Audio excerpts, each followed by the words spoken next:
Mississippi, here we all work while the white men play, loading up boats with the bales of cotton, getting no rest till the judgment day. Get yourself a brand new gal, a lovely baby who's the apple of your eye. All that goes on high and well, they often use carrots and chicken pie. Here we all work on the Mississippi, here we all work while the white folks play, loading up boats with the bales of cotton, getting no rest till the judgment day.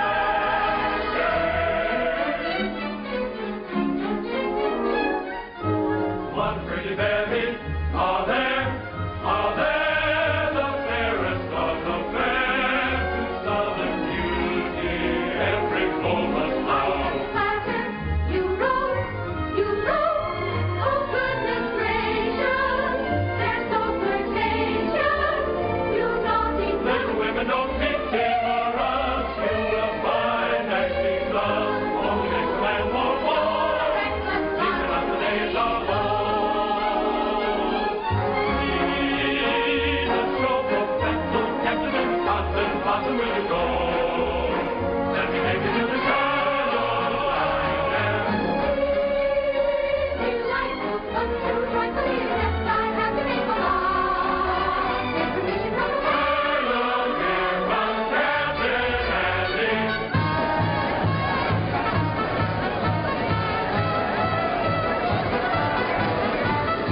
I have got such a wonderful show with the greatest of dramas and jolly comedies. Stephen Baker, the handsomest leading man, and beautiful Julie Laverne as well. Captain Blossom, Captain Andy's floating show. Thrills and laughter, concert after, everybody's sure to go.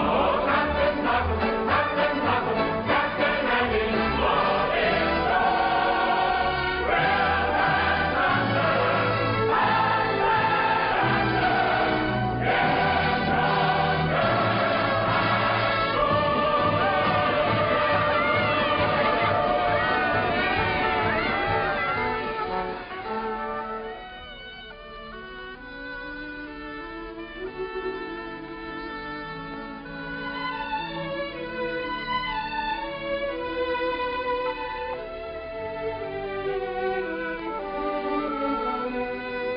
Who cares if my boat goes upstream, or if the gale bids me go with the river's flow?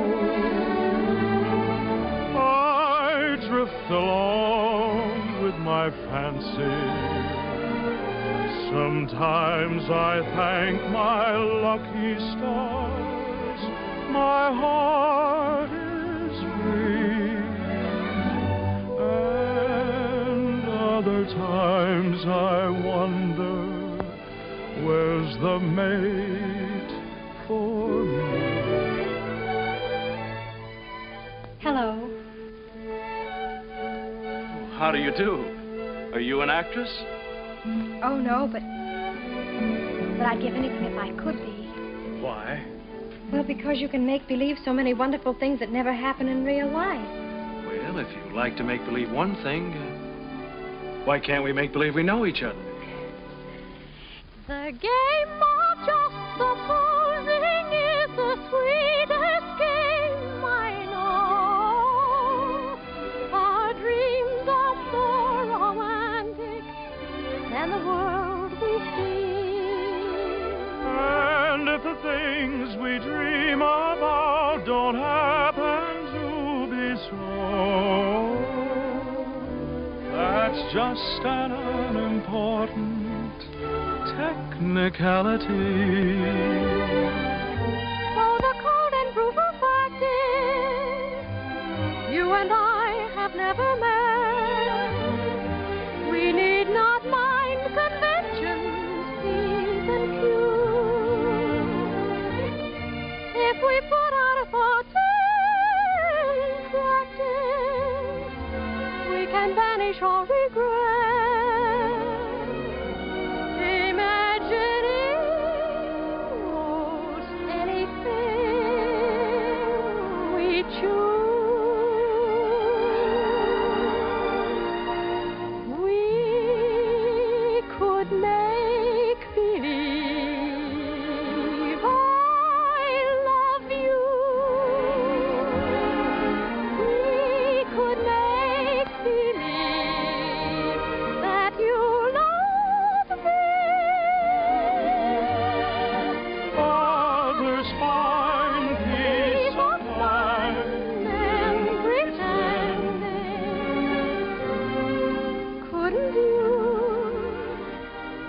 couldn't I?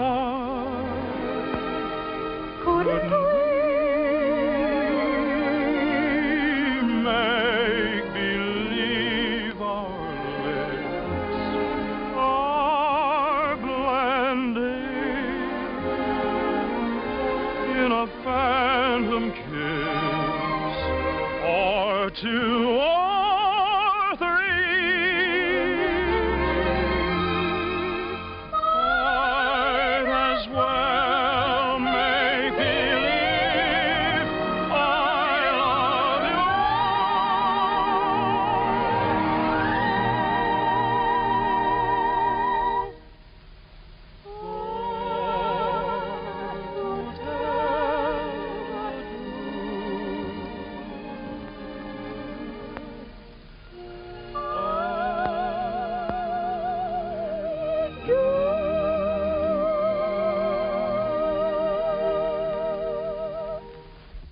Magnolia? Yes, Mother. Goodbye. I hope I see you again.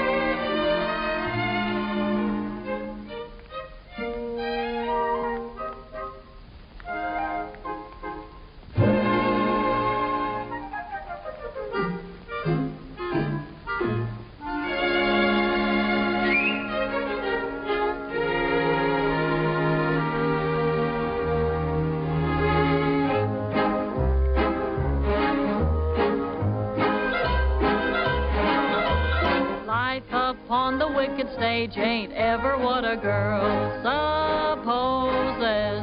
Stage door Johnnies aren't raging over you with gems and roses. When you let a feller hold your hand, which means an extra beer or sandwich, everybody whispers ain't her life a whirl. Though you're warned against a ruining your reputation, when you played around the one-night trade around the great big nation, wild old men who give you jewels and sables only live in Aesop's fables. Life upon the wicked stage ain't nothing for a girl. Though we listen to you moan and grieve, you must pardon us if we do not believe you. There is no doubt you're crazy about your awful stage. Life upon the wicked stage ain't never what a girl supposes. Stage door Johnnies aren't raging over you with gems and roses. If some gentleman would talk with reason, I would cancel all next season. Life upon the wicked stage ain't nothing for a girl.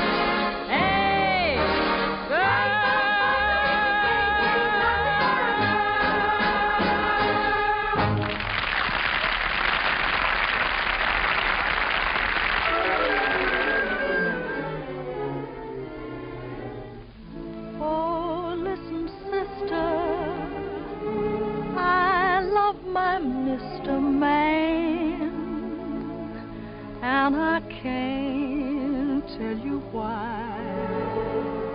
There ain't no reason for me to love that man.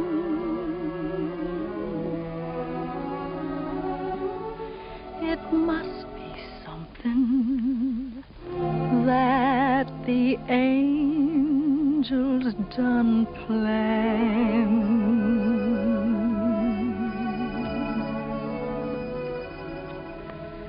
Fish gotta swim, birds gotta fly.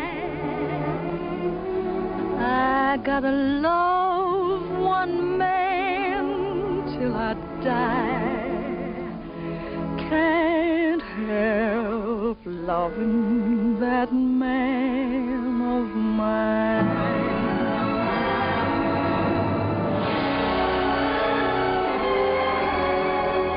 Tell me he's lazy, tell me he's slow, tell me I'm crazy, maybe I know. Can't help loving that man of mine.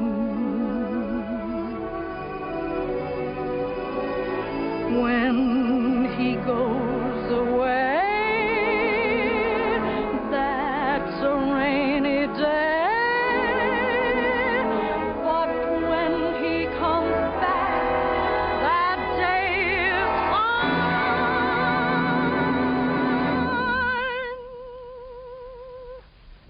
The sun will shine.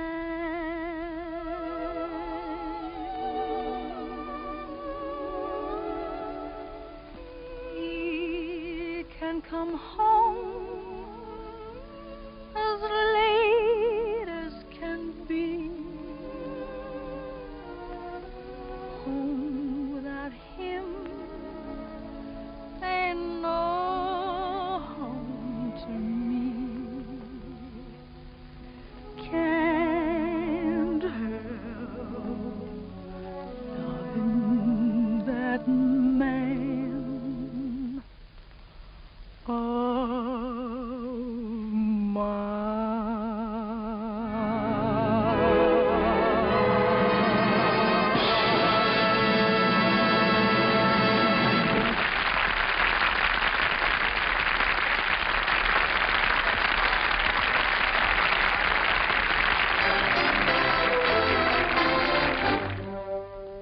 Old Man River, that old man River, he must know something, but don't say nothing.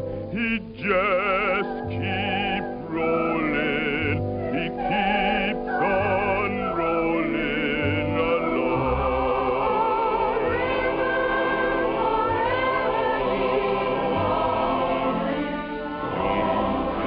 Plantators, he don't plant cotton, and them that plant them, it's some forgotten. But old man River, he just keeps rolling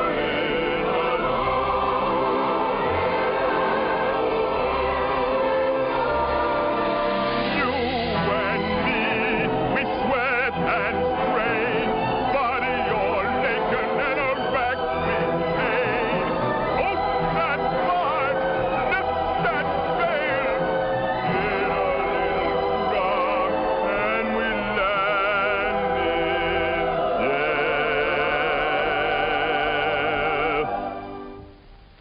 Heart gets weary and sick of trying. I'm tired of living and still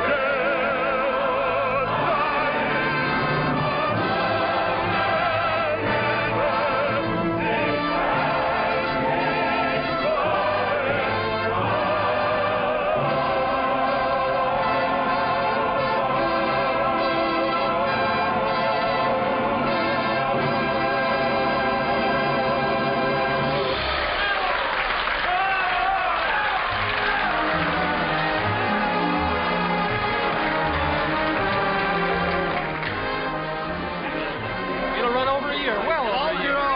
Congratulations. Congratulations, Johnny. Number three.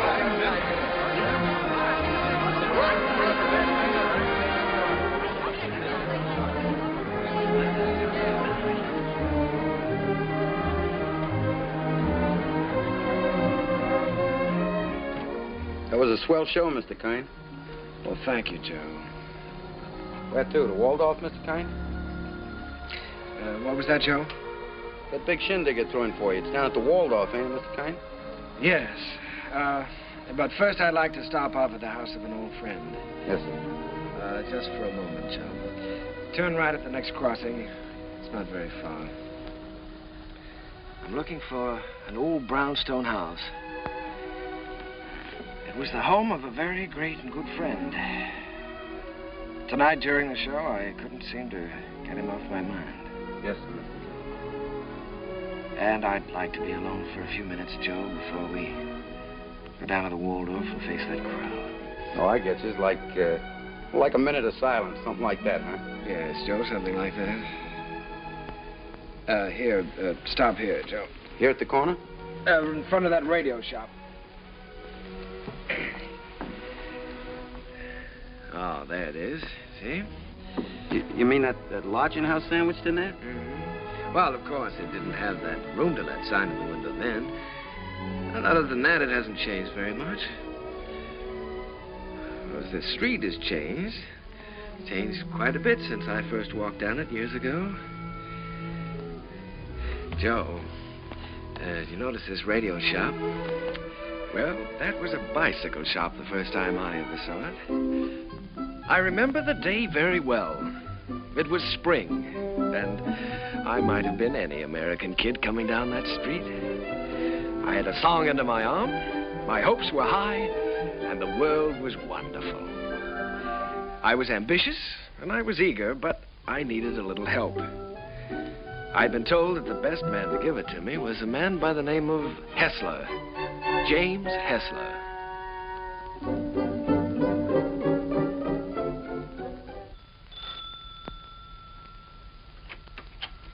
Come in. You're an hour late already. I suppose you realize that. You can start on the upstairs bedroom immediately. Mrs. Muller, Daddy wants some more roast beef. I'll be there in a second, Mr. Hessler, and see that you get to their nests, young man. He's not the moth killer. I'm a songwriter. A songwriter. I see. You entered under false pretenses. Well, it won't do you any good, young man. Mr. Hessler isn't seeing songwriters anymore. He's going in for better things. Maybe he should have some roast beef. He's very hungry. Shh. Don't mention roast beef in front of a songwriter. Look out, give me his neck here. No, so it is, so it is. You feel like you're going to fall down and faint, don't you? Dear. Well, you can come in for a while. Can't have people fainting in the house, not even songwriters. Thank you. Come in, come in.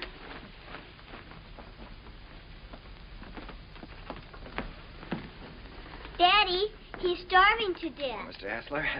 Mr. Max. Yes, I know. Mr. Max Dreyfus of the Harms Company sent you. Written a little tune. He thinks it has possibilities if it's properly arranged. I'm to help you arrange it. Look how skinny his neck is, Daddy. Why, he said that, He told you that I was the greatest arranger in America, and I should give you a few lessons. Well, my friend, he's right. There's only one catch. I've given up arranging. I'm through dressing up silly little tunes for girl shows and beer halls. I'm going to write some real music for a change. Oh, here, Mrs. Set it down here. The trouble with you songwriters is all you ever think about is making money. Here, sit down, have some roast beef. oh, well, no, thank you. Go ahead, sit down. No, you never think of doing anything big, anything worthwhile, like Brahms or Puccini. No, don't sit down there, please. It's Mrs. Hessler's place, Rester, so we always keep it set for her. Oh, I'm sorry. Yeah, sit down here. No, all you fellas want to do is write sugary little tunes and make a lot of money. Did you ever hear Beethoven's Eroica? Or Mozart's Jupiter? Didn't they do something to you? Great heavens, doesn't genius touch you fellas at all? Daddy's a genius. Yes, Daddy's a genius. No, my friend, in 3 weeks I'm going to England where I can work. I can have some peace and quiet. No mushy little melodies to be fancied up for public consumption. I'm going to write a symphony. Daddy's going to write an opera just for me. Here, go ahead, eat up. Maybe it'll give you some gumption. Well, I'm terribly sorry, Mr. Hessler. I had a big lunch with Mr. Dreyfus just before I left. It was roast beef, too. Yeah, well, Oh, what's the matter? Just because you're not hungry, you don't have to go, do you? Have some brandy with me. Help me celebrate my liberation from mediocrity. Mrs., get a couple of liqueur glasses, will you? Sally, will you show the gentleman into the parlor? I'm going upstairs and see if I can find that bottle of Napoleon. Have you a song in there? Mm-hmm. I'm taking piano lessons. Daddy wants me to be an opera singer when I grow up. Why don't you write an opera? Well, Sally, I'm afraid I only write the silly little tunes. You know, the ones your father doesn't like. Let me see if I can play your song. Do you mind? Oh, I wish you would. It's very easy. Here.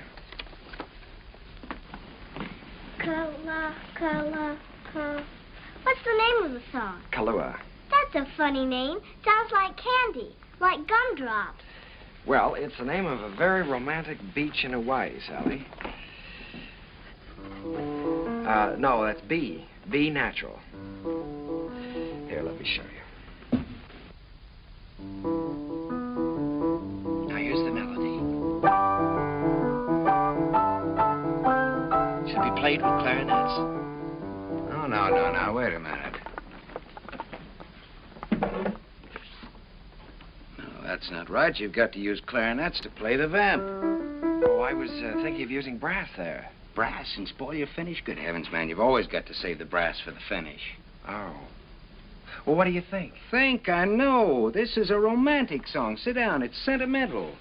You've got to start the melody off with your strings. Divisa. Here, I'll show you. Start that vamp again, Sally. It's perfect for clarinet, see? Now, then the strings enter. Divisa. Did you hear how wonderful that is?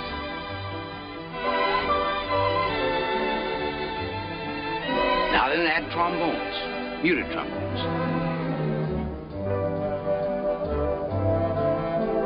That's great. Can't you just hear that? Sally?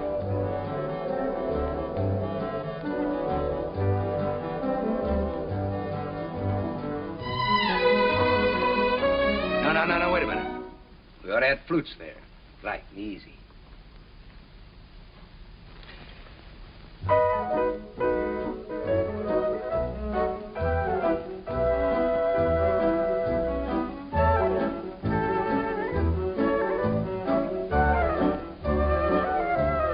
Now then add your brass. Your strings, too.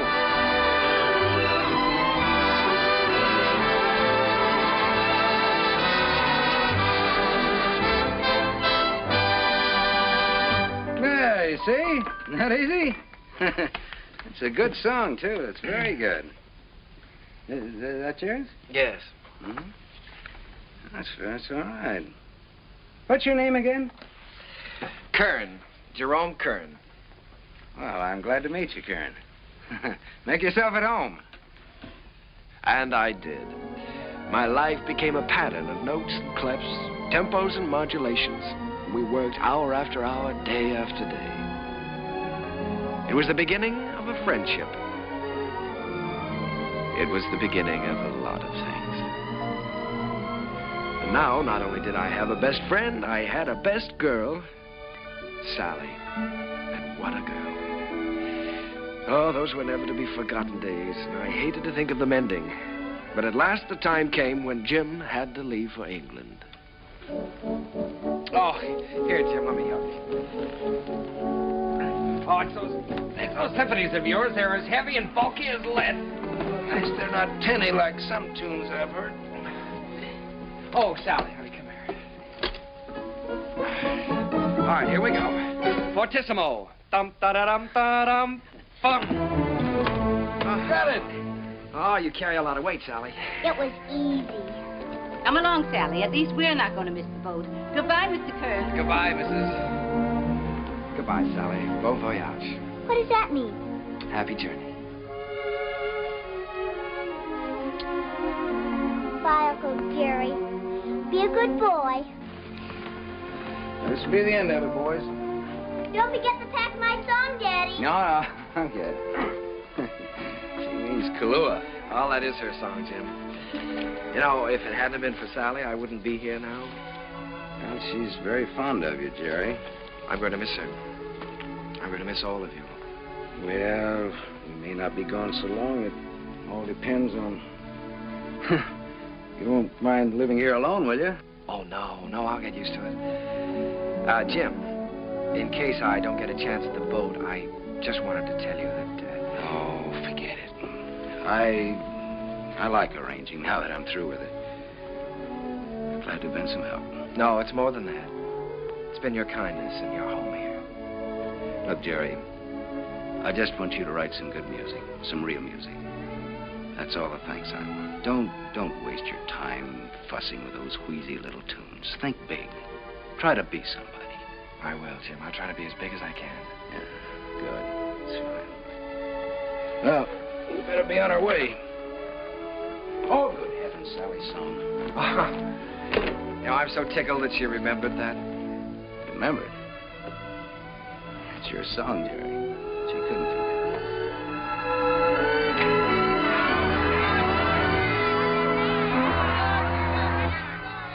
I stood there watching that boat pull out of the harbor, and I was lonelier than I'd ever been in my life. I walked through the days that followed, from office to office, theater to theater, always getting the same discouraging answer. The big hits were all English or European, and the local talent just didn't seem to have a chance.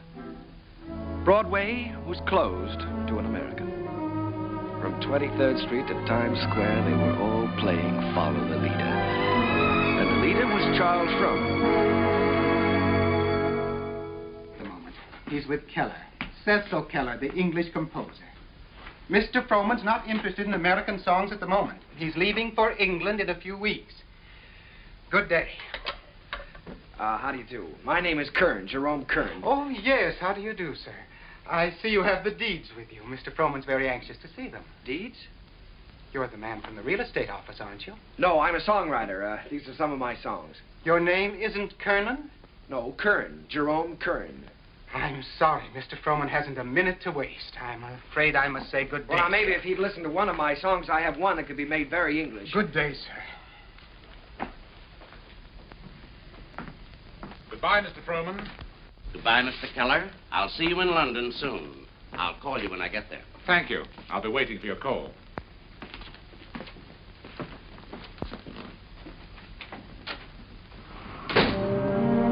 I made up my mind that I was going to try to write music with an English accent. So I sailed for London. I wish I could say with flags flying and my courage high.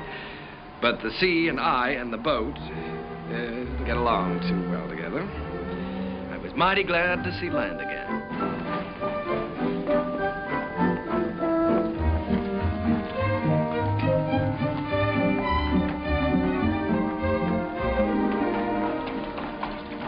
Excuse me, could you tell me where Mr. Hessler lives?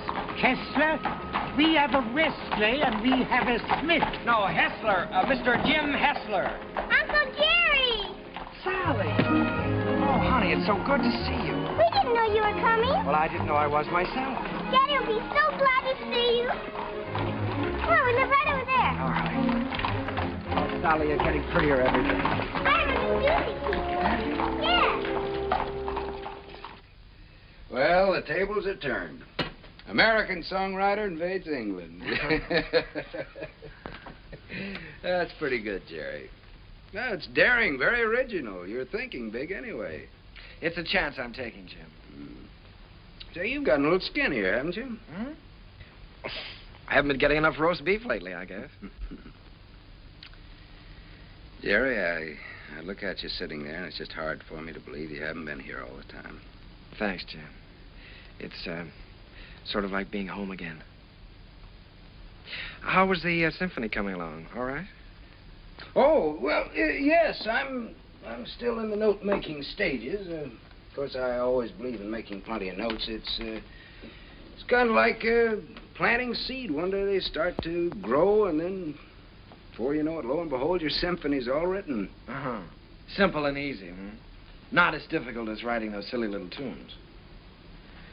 Well, no, it's the quiet here that does it, Jerry. Peace in this place is just so thick that you can float on it.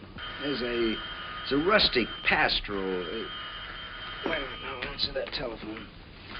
Oh, the doorbell. Will you get the door, please? You've got to do something about that. Yeah. No, there's a picturesque pastoral. Hello. Who? Sometimes they're on duckwork. My I little can't girl, she's waiting for a piano lesson, sir. Oh, Mr. Edwards. Yeah, put him on. Come, Sally, it's time for Hello, George. When, my little sonny? Fine. I don't want to. Tomorrow? Be glad to. I'm not going to have a lesson. For dinner, good. Hester, you behave yourself. All right, I'll be there. Bye-bye. George Edwards. The producer? Yes, he wants me to come up and sit in on a rehearsal of a new show. I don't want to take that piano lesson. Uncle Jerry's here. You've got to talk to your daughter. I can't do a thing with her anymore. Well, This is Uncle Jerry's first day here, and I shouldn't be made to take lessons, should I? Should I, Uncle Jerry? well, I think you should have one day off, maybe, huh? That's the end of her. There was some hope for her until her Uncle Jerry arrived. Now she's spoiled for good and all. Come, we get ourselves a cup of tea. You know, Sally, I'm inclined to agree with you.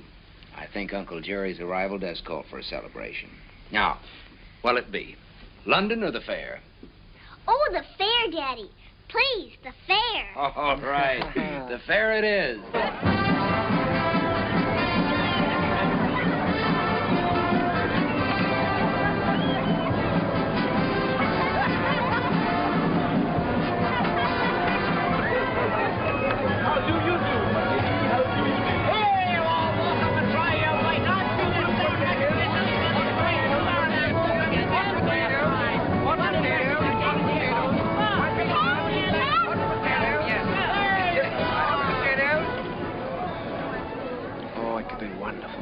Could be wonderful.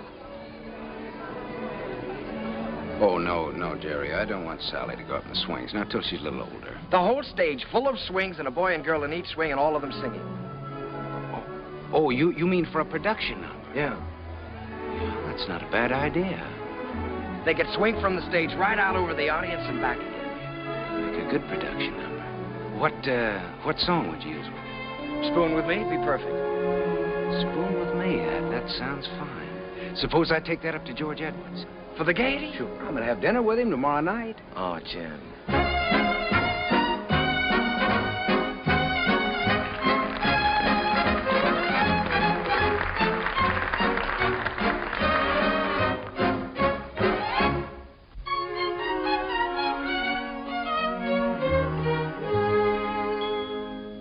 I don't know why I am so very shy. I always was demure. I never knew what silly lovers do. No flirting I'd endure. In all my life I never kissed a man. I never winked my eye. But now at last I'm going to break the ice. So how'd you like to try? How'd you like to spoon with me? I liked.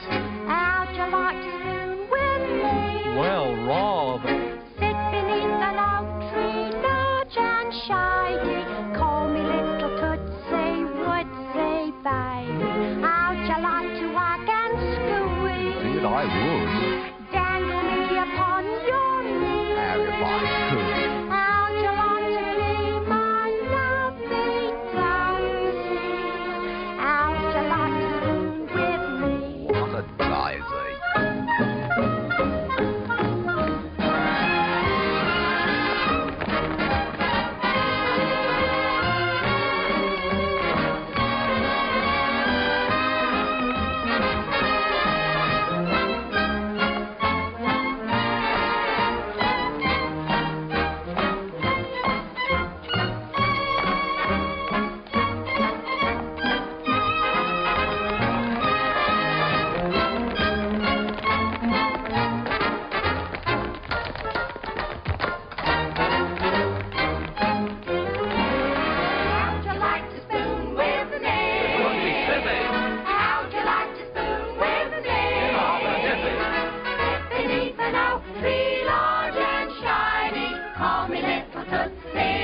Pardon me for intruding. You've been pointed out to me as the composer of that delightful number with the swings in it. My name is Froman, Charles Froman.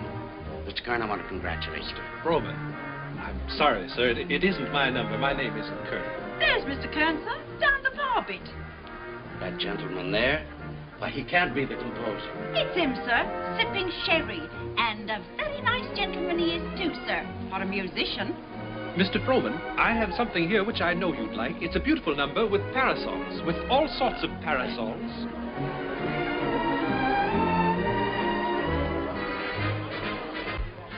Mr. Kern?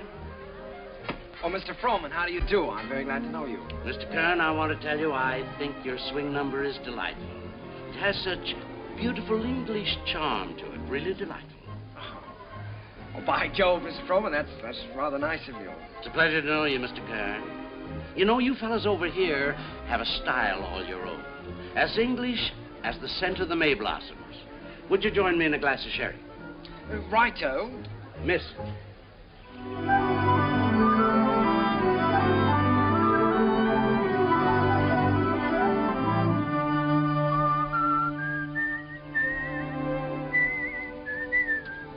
I'd give that one up if I were you.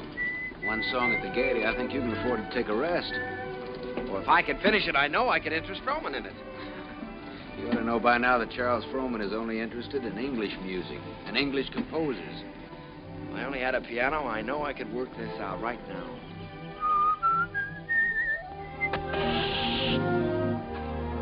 Flat. Well, it looks like you do have a little work to do. That town we passed wasn't very far back, was it? No, not very. Well, let me take your bike, and I'll go back and see if I can borrow a repair kit. No, I think I'd better go. I can talk with the natives better than you can. Well, let me do it. I can use my accent on them. That's just what I was afraid of. No, you wait here and whistle yourself a little tune till I come back. Make sure you can find this place again. I'll find it.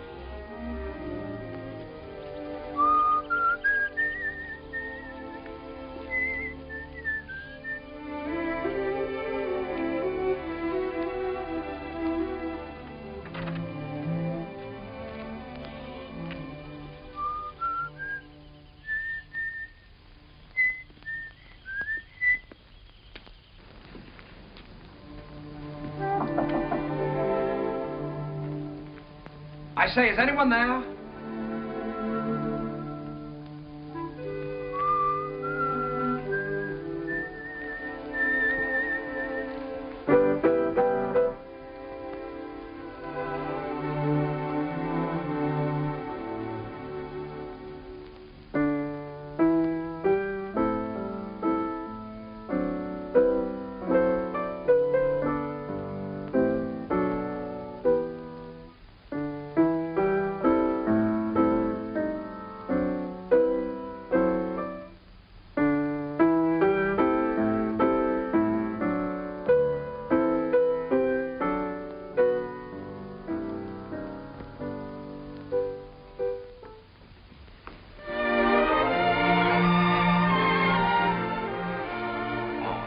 How do you do? Did Mr. Timkins send you? Well, I was passing by on my bike, and I got a flat tire, and, well, then you don't work for Mr. Timkins.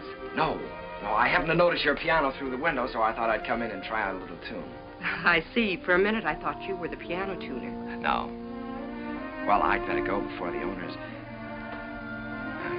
What do you do here? Gardening? A little. Oh.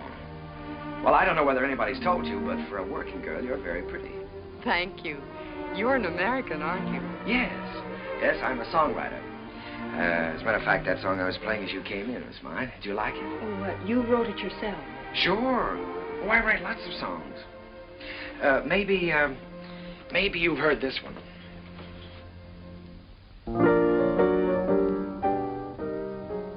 Why, that's from the Gaieties. Everybody's singing it. Uh-huh. Now, this is the one I was working on.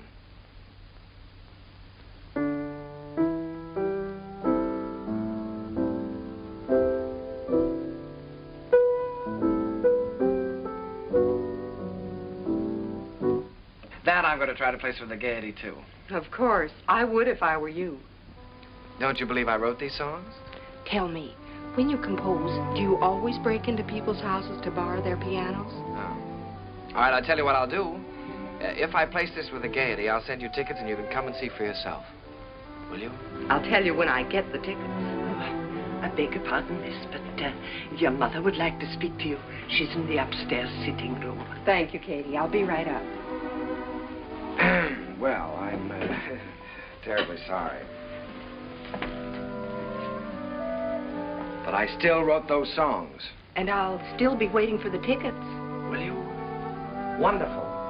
I won't forget.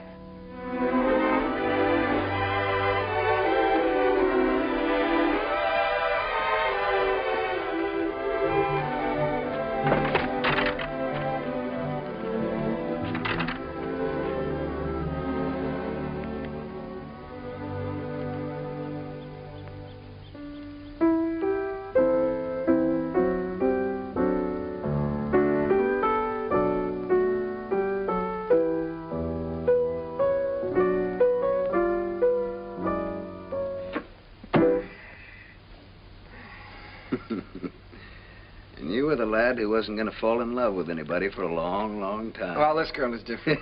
Sure, I know. Well, now, don't joke about it. It's serious. Don't you believe me? Yes, of course I believe you. Now, she really is different. I know. Her hair is like spun gold shining in the sunlight. Well, I don't know about her hair. She had a kerchief on, but her eyes were like pools in the starlight. I see. Even with her working clothes on, she's the prettiest girl I've ever seen. I'm sure of it. Seriously, Jim, don't you believe me? Yes, Jerry, I believe you. It's spring, isn't it? And tomorrow morning, I think I'm going to give you a great big dose of sulfur and molasses. Good night.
Noticed. When I look at you, I can't seem to see anything else. Oh, writing songs again. Perhaps we better stop and have lunch. All right. You can move in under those trees there. Isn't it a beautiful day? Beautiful. Now, let's see. You've seen Westminster Abbey and the Tower of London, and you've seen Buckingham Palace and Hampton Court.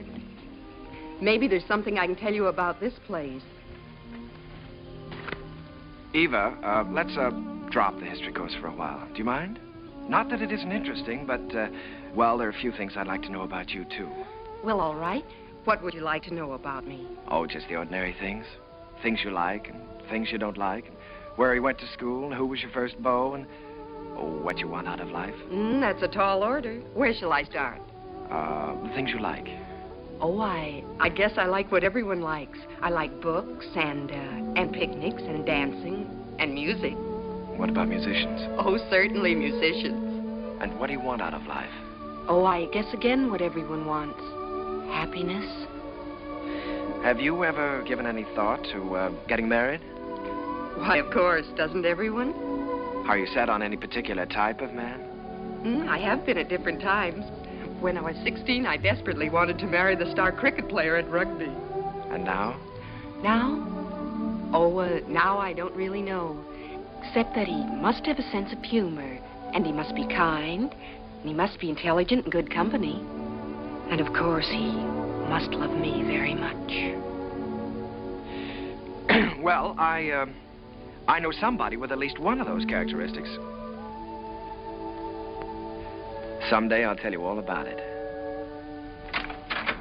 Oh, good afternoon, good afternoon, good afternoon. And how have you been this afternoon? Well, I'll tell you how I've been. I've been looking Never mind, never mind. You feel wonderful. You feel great. How could you be otherwise after such a beautiful day? Tell me, my friend, how is your knowledge of English history?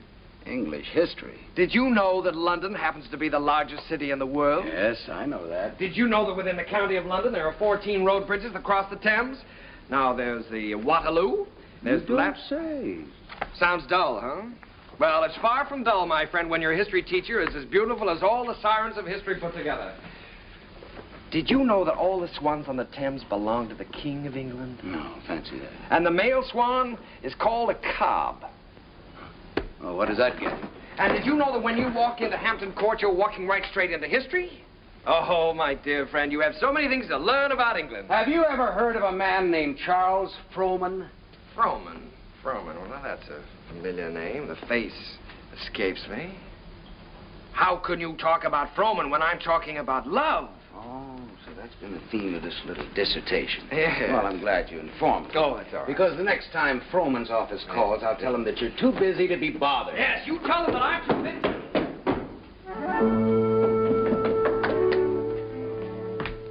Did you say the next time Frohman's office calls? That's what I said. They've been calling you all day. But why should I bore you with such trivial details? Well, what do they want?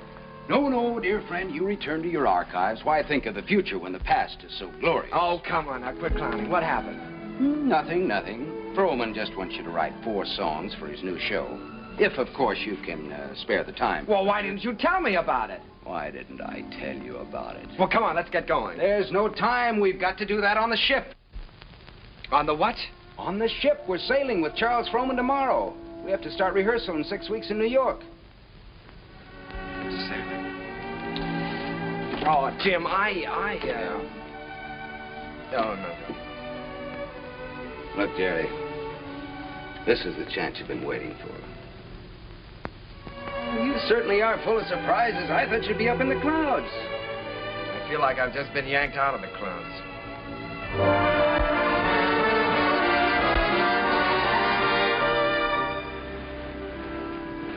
Jerry, aren't you coming down for lunch? No, Jim, I'm not very hungry. Now, look, you've got to snap out of this. It isn't the end of the world, it's the beginning. Here you are on your way back home with a Charles Frohman contract in your pocket. Why, you ought to feel wonderful. I know it. That's what I keep telling myself. You go back to England. If I just could have seen her once more. Jerry, it was all we could do to catch the boat. You couldn't help that. You talked to her on the phone. On the phone? What can you say on the phone? Hello, it's nice seeing you. Take care of yourself. Oh, Jim, there were so many things that I wanted to say to her. Now, look, Jerry, you've got to think about your career. Things are just starting for you. Yeah? You can say that over and over again, and you know what happens? What? Nothing. Jim, you know, for the first time in my life, I'm lonely. Here I am on a ship full of people with you, and I might as well be on a desert island all by myself. Did you ever feel this way? Yes, once. What did you do about it? I married the girl. Oh, hello, Mr. Frohman. Hello there. Been looking for you two. You weren't down to breakfast. No, the first day out is always a little rough on me. Good Englishman should have his sea legs by now. Come and have lunch with me. Mr. Froman, there's something I must tell you. I'm not an Englishman. Mr. Kern, there's something I must tell you. I never thought that you were. At least not after the first 15 minutes. Matter of fact, I'm very proud to be able to present a new American composer to Broadway. Thank you, Mr. Froman. I have a lot of faith in you, Jerry. Just received a wireless from Julia Sanderson. She's accepted the part of the girl from Utah. Wonderful. Now I've got to have a great song for her. If it's a love song, he's got one.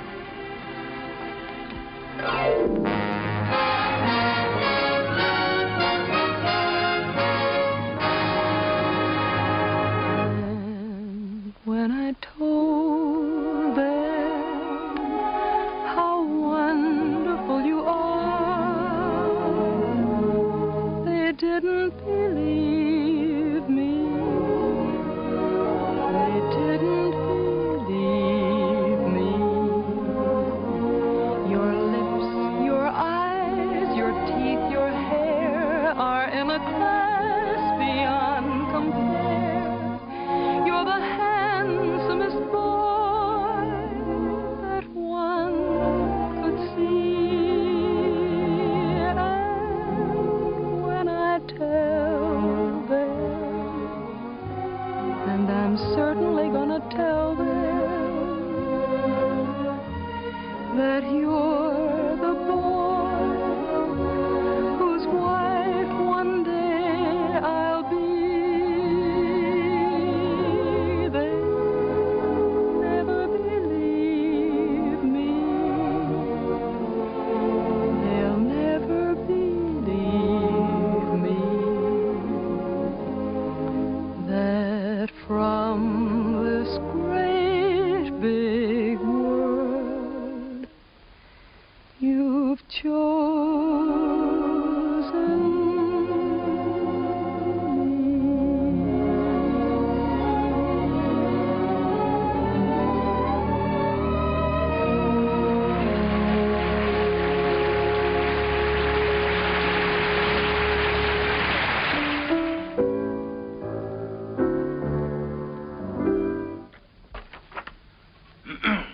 Here.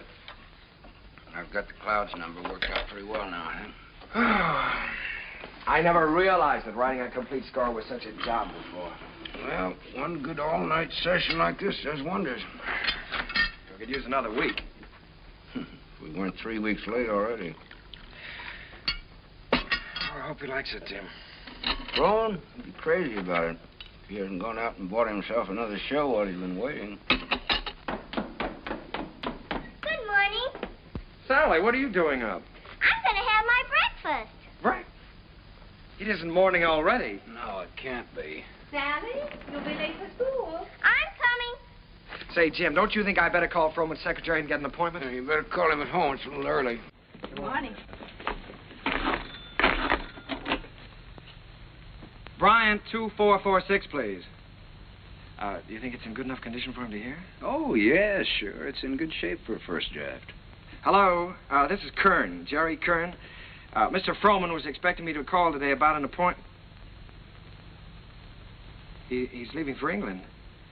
Well, but he promised that he was going to listen to my show, Oh Boy, for his next production. Sales today. Oh, all right, thanks.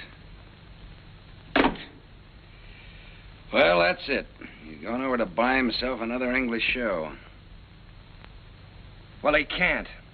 No? No, he can't. We worked like dogs on this score, Jim. And I had all my plans made, too. After he bought it, I was going to jump the next boat for England. I'd forgotten about that young lady. Wait a minute. I've got an idea.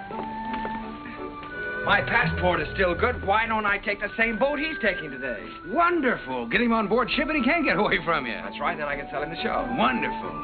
Then I can go and see Eva. Sure. You can get married. Well, you probably have to ask her first. Well, that's an idea. Well, I'll go and phone the steamship company. Right. I'll go back. Driver, you think you can make it all right? If we get a break in traffic and the old engine holds out. Oh, Uncle Jerry. Jerry, come on now. We've only got a few minutes. Jerry, if you want to miss that boat, come on here.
Charles Frohman.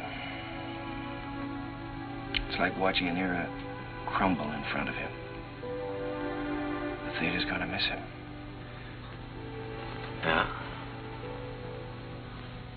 You were very lucky to miss that boat, Jerry. Seen Max around? Oh, hello, Jim. Victor? No, I think he went over to Comstock and Elliott's. What a terrible tragedy. Yes, it's unbelievable. Jerry and I were just talking.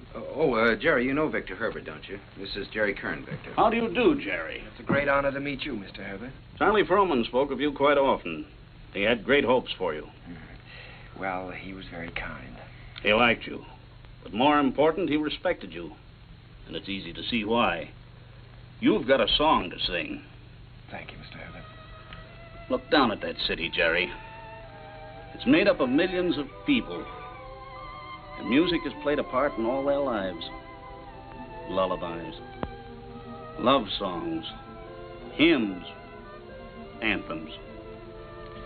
Must be pretty wonderful, Mr. Herbert, to realize that people you don't even know and never will know are singing your songs, and all of them asking for more of the Victor Herbert music. It makes me feel grateful, Jerry, and very humble.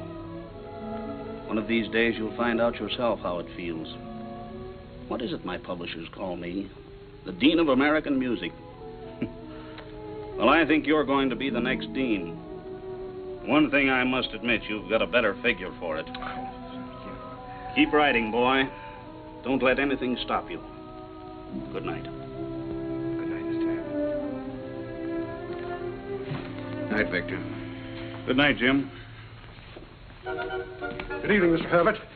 It's a deal, gentlemen. Congratulations. Comstock and Elliott are going to produce Oh Boy. Max just sent me over with a check. What's the matter? Aren't you fellas happy? Yeah, thanks. Turn out those lights again, will you, Ed?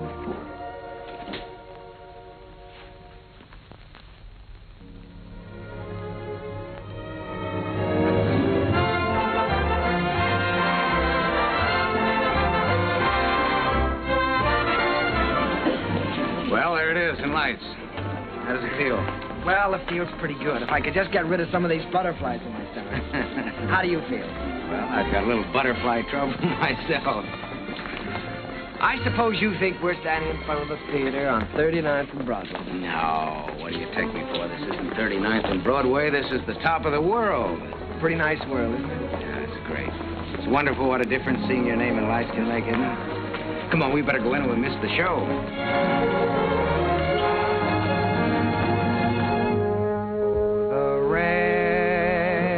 Comes a pitter-patter, and I'd like to be safe in bed. Skies are weeping while the world is sleeping, trouble heaping on our heads.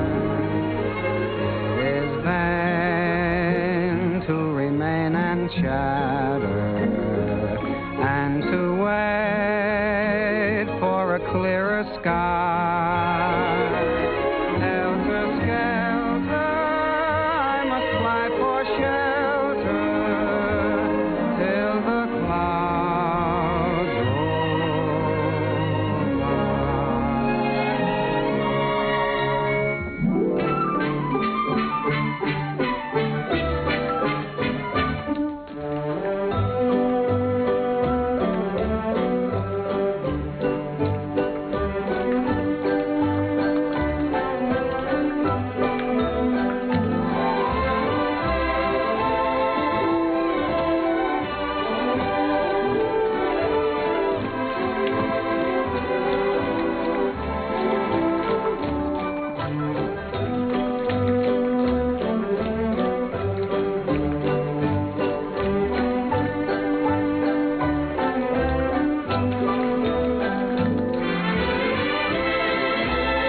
Jerry. You're in, my boy. Listen to that applause. That's for you.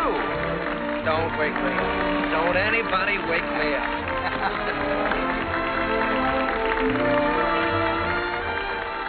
Figured out how you're going to spend your money yet? Well, for one thing, I think I'll buy an interest in Harms. For another... You think you might take a little ocean voyage? Well, good luck. I don't see how she can possibly say no. No, that's what I'm worried about. I'm afraid she is going to say no, Jim. You know, I can't get her out of my mind. She's... Yeah, I know. I've been through this before. She's everything you've ever dreamed of on this earth. She's everything I've ever dreamed of in heaven.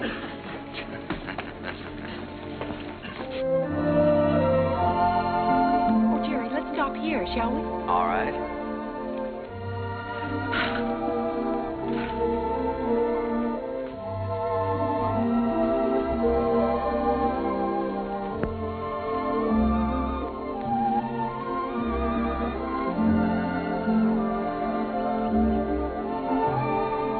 Jerry. Hmm? You know, you didn't write very often. Well, my letters weren't very interesting, Eva, so I tore them up. As a matter of fact, you didn't write very often yourself. A lady doesn't correspond with a gentleman, unless it's a reason other than a personal one. Oh, well, now, doesn't that sound a little silly to you? No, it sounds altogether fitting and proper. Oh. You want to fight? A lady doesn't fight. Well, what does a lady do? Oh, you're impossible. Well, you're right. If I were you, I'd have nothing to do with me. In fact, if I were you, when I ask you to marry me, I'd say no. Just on the grounds that a lady never says yes. Now, see here. Are you going to ask me to marry you? Might, with a little encouragement. A lady doesn't... In my country, if a lady wants to be asked, she has to be encouraging. In my country... In your country? What in your country? Well, there are proper ways to go about such things in every country. Oh. Well, then let me put it this way. From the very first moment I saw you, when you walked in from the garden, I knew that out of all the women in the world, I'd finally found the right one, the only one. I wanted to tell you then. I wanted to say, hello, funny face. I don't know your name or anything about you, but I've loved you all my life. You were my first school teacher, my first date, the first girl I ever kissed, and everything in the world to me. You see, I recognized you immediately. You thought all that? That's right. I stood there thinking that, wondering what you'd do if I kissed you. What would you have done? What would you do now?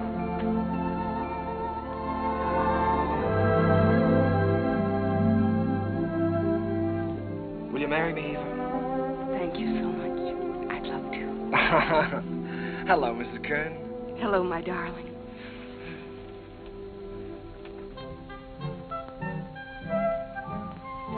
They're here, Daddy. They're coming up the steps. Welcome home. Jim! What, you old fox, you really did it this time. Nothing, my boy, nothing, just a little gesture. Jim, this is Eva. Hello, Eva. Hello. Well, you've married the nicest guy in this world, but the craziest. Oh, now, wait a minute. I was keeping that from her. Isn't she sensational, Jim? Jerry. Honey, turn around and let him look at you. Oh, Jerry. Look at that hair and those eyes. Have you ever seen a woman like that in your life before? Only once. No, I hope that both of you have all the happiness in this world. Oh, thank you, Jim. I think we have already. Forgetting me and the music. Oh, Sally, yes, I'm sorry, dear. Sally. On behalf of my father, Jim Hessler, and myself. On behalf of my father, Jim Hessler, and myself, I wish to congratulate you on the start of your voyage into the great sea of life. Oh, Sally. Well, on behalf of my wife and myself, I thank you very much. I'll take it. Hello, Mrs. Hello, Mr. Kern. Sally, it's so wonderful to see you. Why, you have grown up, haven't you? Sally, this is your Aunt Eva. On behalf of my father... Thank you, Sally. We're going to be real good friends, aren't we? Yes, I expect we are. Well, what do you say? Let's all go in and have something to eat, shall we? Oh, Jim, it's so good to be home again. Yes, it was good to be home. I felt I had everything in the world. Happiness, success, and the wife I had dreamed about. I wanted to put it all into music. Eva's smile, and her eyes, and what it meant to be with her. And at last it seemed to me that the clouds had rolled by. First, there was Leave It to Jane. Leave it to Jane, Jane, Jane. I don't know why you should make me plot and plan for you. She is the girl with brains. I always try to do everything I can for you. No problem you can wish on her gives her a strain. She'll tackle gaily a score or more daily. If something is on your mind, And I can see that there is not a dot of it. comfort you soon will Leave it to find. me, I will soon get you out of it. If you have started worrying, kindly refrain and just hand over the whole thing to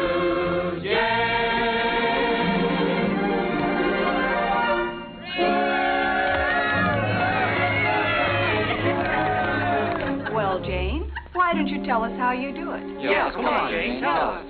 Oh, but it's really very simple. I just study up on the famous women of history. You mean like Lucretia Borgia? Well, no, not exactly. Listen. In days of old, beside the Nile, a famous queen there dwelt. Her clothes were few, but full of style, her figure slim and svelte. On every man that wandered by, she pulled the seat of Bara. And everyone observed with awe that her work was swift, but never raw. I'd be like Cleopatra if I could have my way. Each man she met, she wed and kissed, and she dozens on her waiting list. I wish that I had lived there beside the pyramid. For a girl today don't get the scope that Cleopatra did.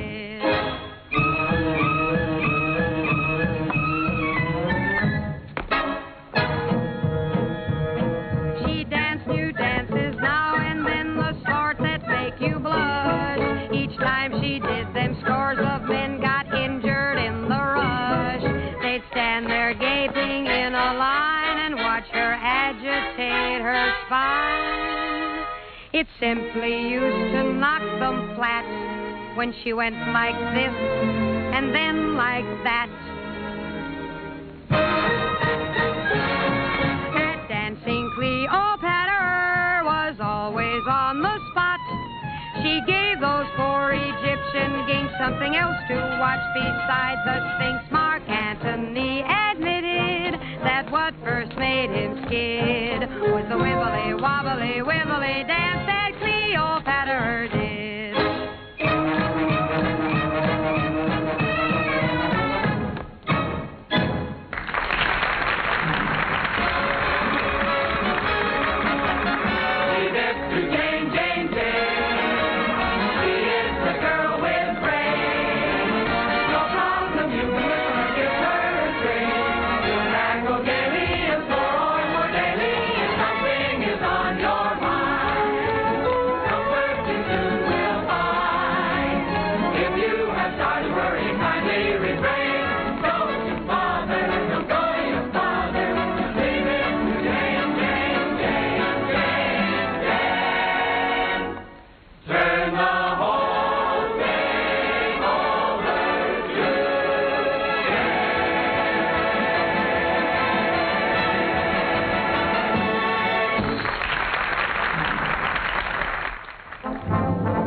Once again, Broadway belonged to the Americans. To George M. Cohan, Irving Berlin, George Gershwin, Vincent Newman, Buddy DeSilva.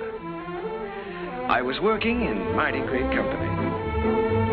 And in one of my own shows, Sally, I was fortunate enough to have the reigning queen of the era, the wistful, lovely, unforgettable Marilyn Miller.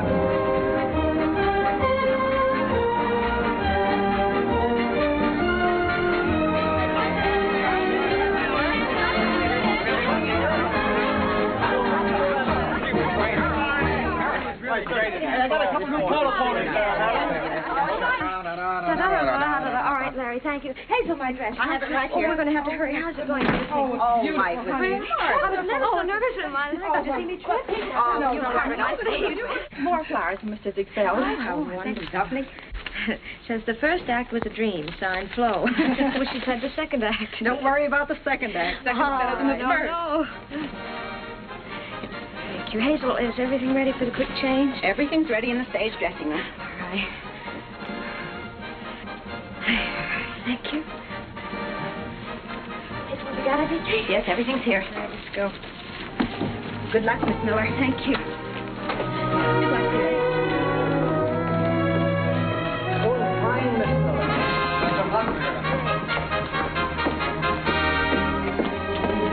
Keep it up, Marilyn. Keep your fingers crossed, Johnny. You bet. Oh, here you are, Miss Miller. Everything is ready. All right, sir. Here you are, Miss Miller. I got it nice and warm for you. Put it right here. You got everything.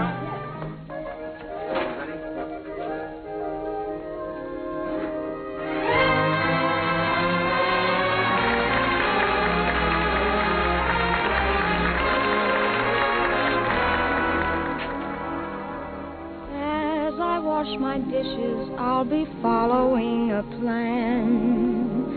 Till I see the brightness in every pot and pan. I am sure this point of view will ease the daily grind.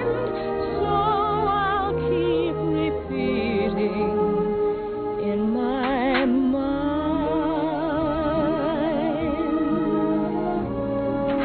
Look for the silver lining whene'er a cloud appears in the blue.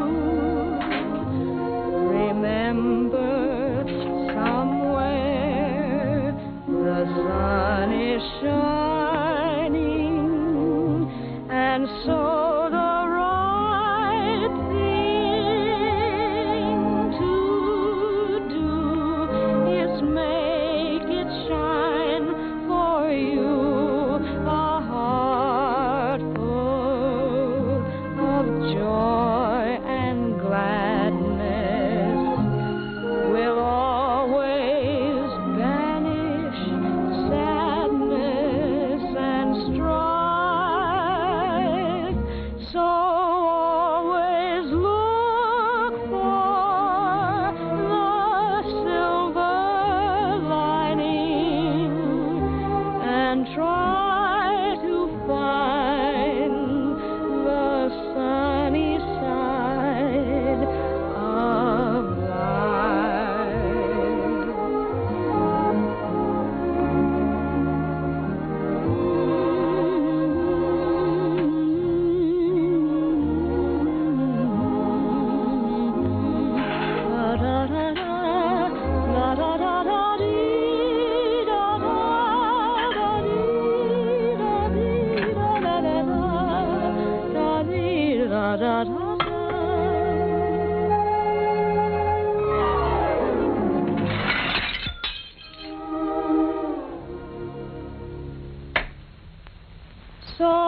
So always look for the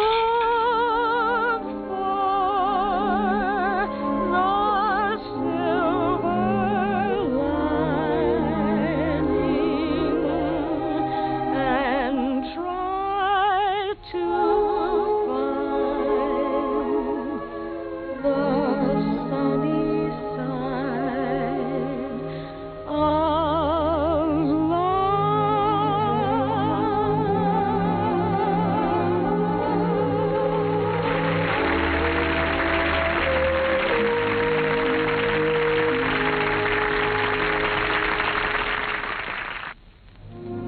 I never thought I'd ever keep a scrapbook, but it was nice to know that people were singing my songs and asking for more. Night Boat, Good Morning Dearie, the Ziegfeld Follies. Curtains went up, curtains came down, and I think I got to look a little more like a musician. lovelier with every passing year. Our life was rich and full and very satisfying. And Jim and I, well, we grew a little grayer, a little more settled, perhaps. He was still working on his symphony, or so he said. But on the whole, the years didn't change as much. However, they certainly did change Sally.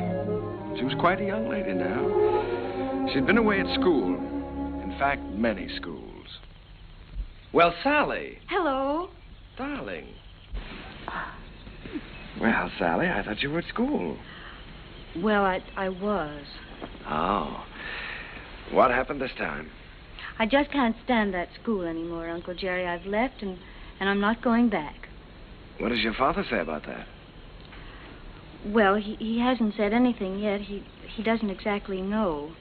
You see, I just left there this morning, and I came right out here to talk to you. Oh, Uncle Jerry, I had to leave. I hated it so much I couldn't eat or sleep or anything.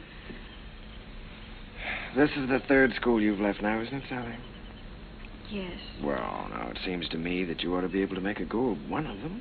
Oh, I just don't seem to fit in very well. The kids all seem so... Oh, I don't know. All they're interested in are parties and clothes. They seem to think that's all there is to life. Oh, Uncle Jerry, I wish you'd talk to Dad for me. He'll listen to you. Well, Sally, you know your father isn't well. Then I ought to be home where I can take care of him. You ought to be at school completing your education. You want to make something of your life, don't you? Oh, I've had an education, and now I want to get down to something serious. Oh, Uncle Jerry, you did promise you'd help me get a start in the theater. I said I'd help you when you were ready. Your father wants you to complete your schooling first, Sally, and he's the boss. Jerry, Dad's forgotten what it's like to be young and feel like this, but you haven't. You haven't forgotten what it's like to stand on Broadway and look up at the lights and think, someday I'll see my name up there. You remember that feeling, don't you, Uncle Jerry? Yes, Sally, I've got to admit it, I do. Well, then that's more important than school or anything else in the world, isn't it? Isn't it, Uncle Jerry?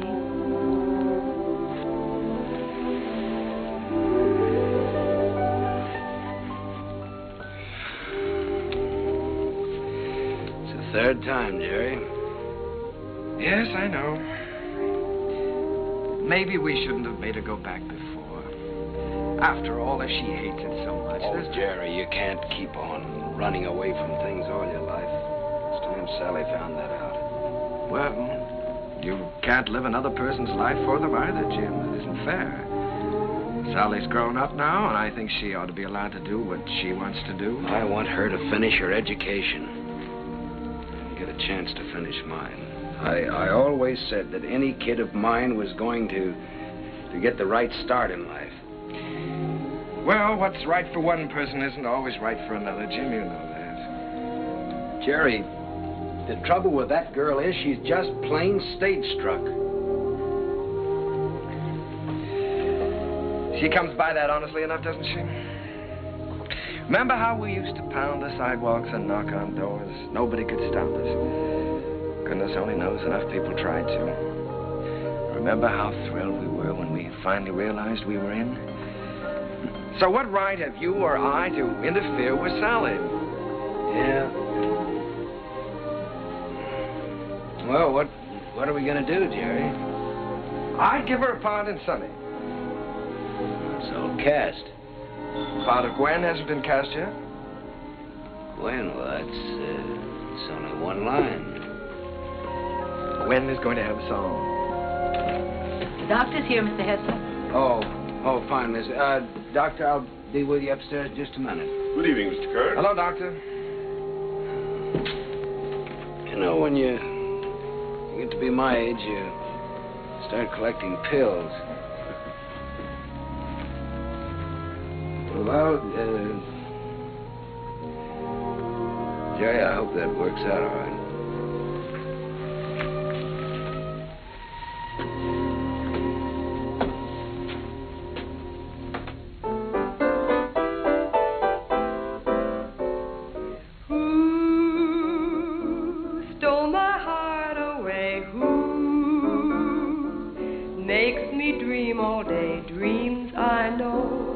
can never be true. Seems as though I'll ever be blue. Hello, Mr. Hammerstein. How are you? Very well, Miss Miller, and you? Hello, Oscar. Jerry. This is a charming number. I was just telling Jerry how much I liked it. What a fine lyric you've written. Oh, thanks. Jerry, I've just been talking to Mr. Dillingham, and he thinks that Who should be a big production number instead of a solo, and that, of course, Marilyn ought to sing it. Oh. Well, then, of course, we'll have to do it. It puts me in rather a tough position, though, Oscar. After all, I did write it for Sally. I know you did, Jerry, but we'll give Sally something else.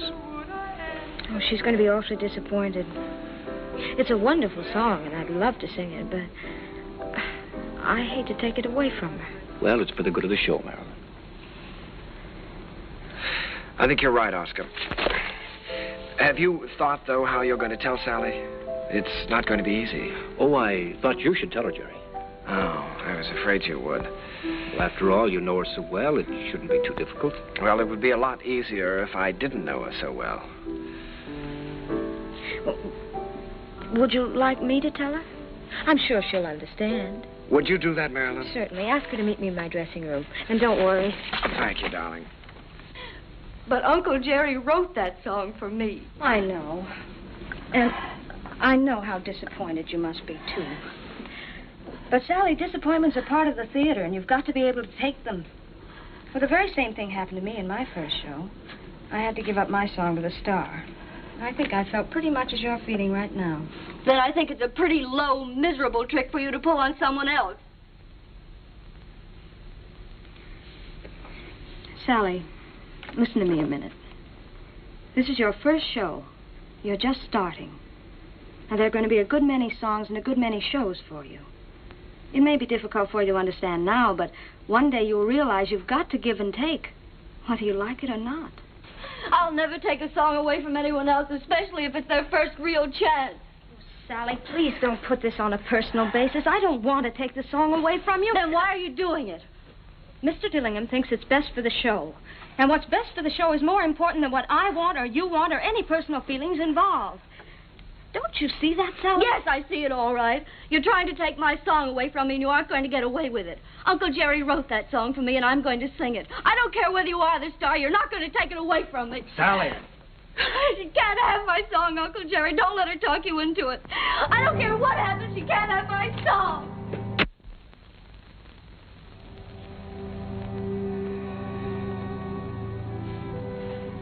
I'm sorry, Jerry.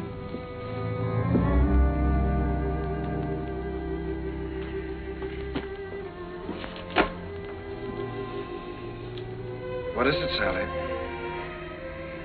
Am I still in the show, Uncle Jerry? If you want to be, you won't have a song, though. They took my song away from me, the song you wrote for me. Sally, there's a little thing called the good of the show. Apparently the show didn't seem very important to you this afternoon. Not important? You didn't care what happened to the show just so long as you got your way. The theater doesn't work that way, Sally. Nothing works that way. I learned something today. I suddenly realized that you're not ready for the theater yet. Not ready? No. All you have to offer is a small talent, a great deal of conceit, in return for which you want success.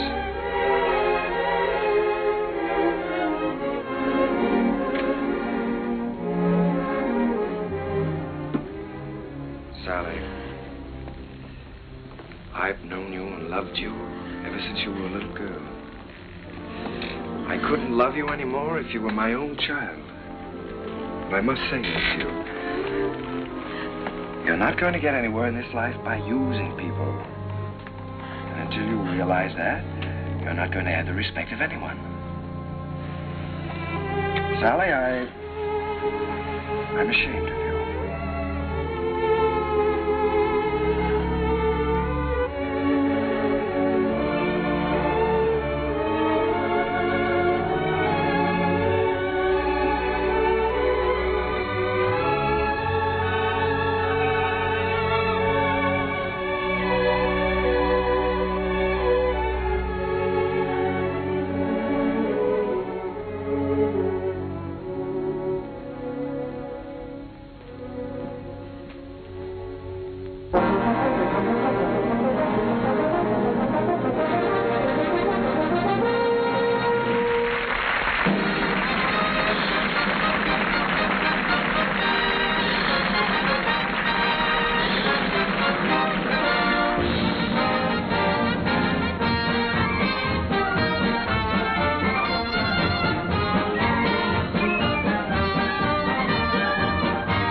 back into my memory's eye.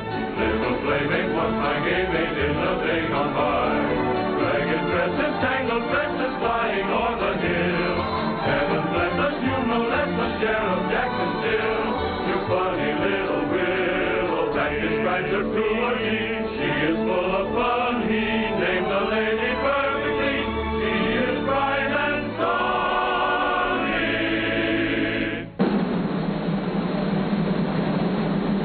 Never comb your hair, sonny.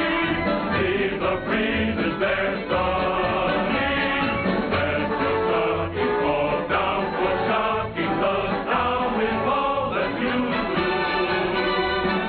Smiling all the while, cowboy. Where'd you get your smile from, boy? Little sunny girl, be my honey girl, sunny.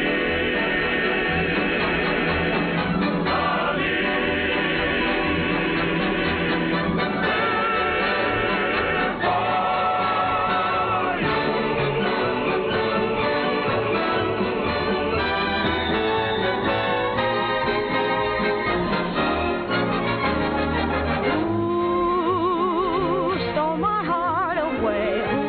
Ooh, makes me dream all day. Dreams I know can never come true. Seems as though I'll ever be blue. Means my happiness too. Would I answer yes to? Well, you ought to guess too. No one but you.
You really care for the one you care for.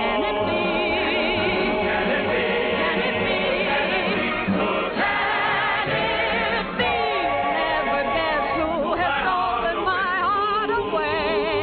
Makes me dream of little dreams I know can never come true. Seems as though I'll ever be blue. Means my happiness too. I answer yes to. Well, you ought to guess who.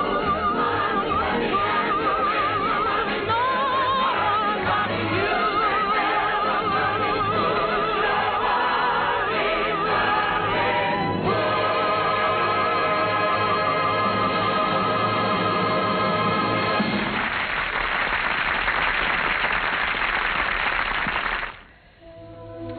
Hello? Yes, Miss Mullen.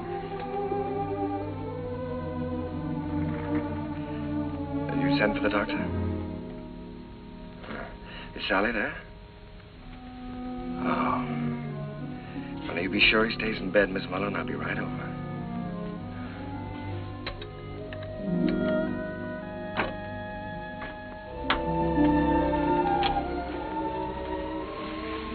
Did Doctor get here? He's upstairs in Mr. Hessler's room.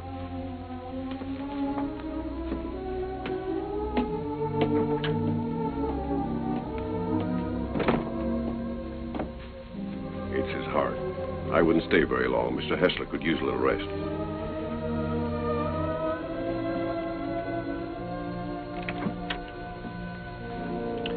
Well, good evening, Jim. Oh, Jerry. We missed you at the theater tonight. How are you? Sally's gone, Jerry. Yes, I know. Mrs. Muller told me. She didn't come down for dinner, and so went up to her room.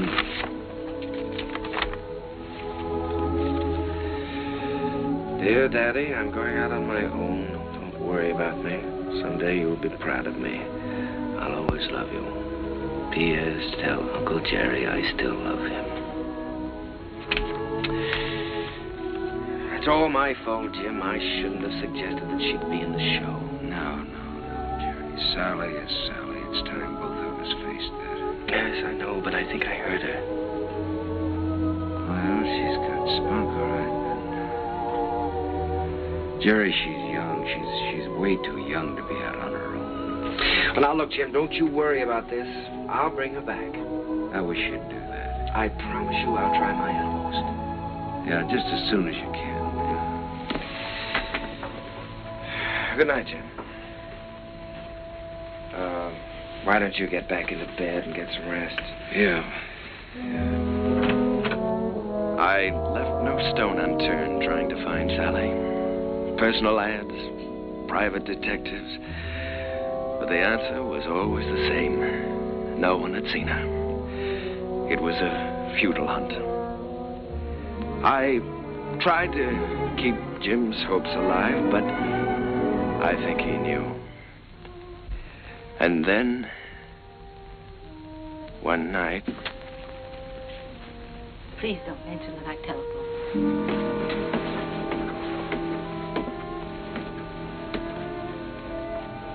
I think, Mr. Kern, you'd better go up right away. He's been asking for you.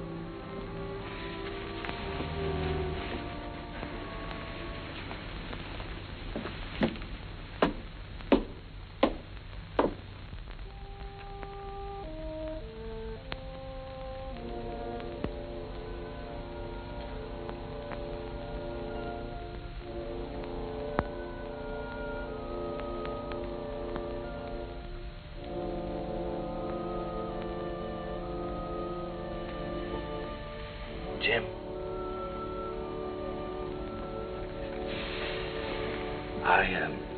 I was just driving by. I thought I'd drop in and say hello. Yeah. You forget I've known you a long time. Feeling better, aren't you?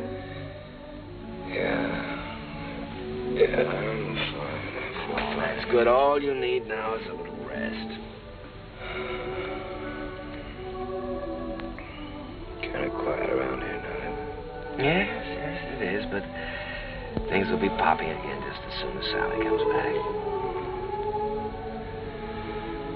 Have you heard from her, Jerry? No, not directly. But I've got a couple of very good leads. I've got a hunch they won't be very long now. Then I'm going to see to one thing, Mr. Hessler. You're going to finish that symphony. I've kept you from that too long now. I forgot about that symphony. Forgot about it years ago. Well, what about your notes? I never made any notes. I was just posing as usual. You know, I used to go around hollering about being a genius. You are a genius, Jim. And you with your wheezy little tunes. You were writing the real music. The folk music of America. Thanks, Jerry, for letting me kind of stick around. No, wait a minute. Let's get something straight, Jim. I didn't let you hang around. If it hadn't been for you and your faith in me, I would have quit half a dozen times, you know that. And if we're going to start handing out bouquets, I just want you to know that I don't know where to begin to thank you.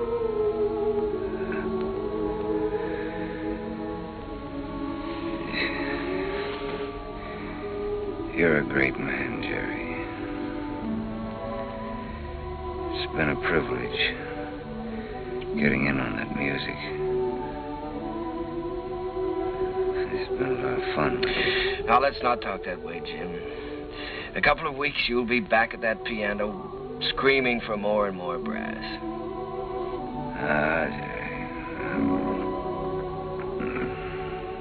This looks like the time for strings.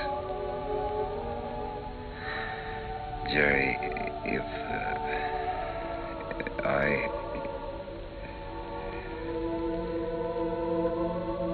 want you to look after Sally for me. Jim, you're going to be all right. So is Sally. In a couple of weeks, why, we'll be laughing about this.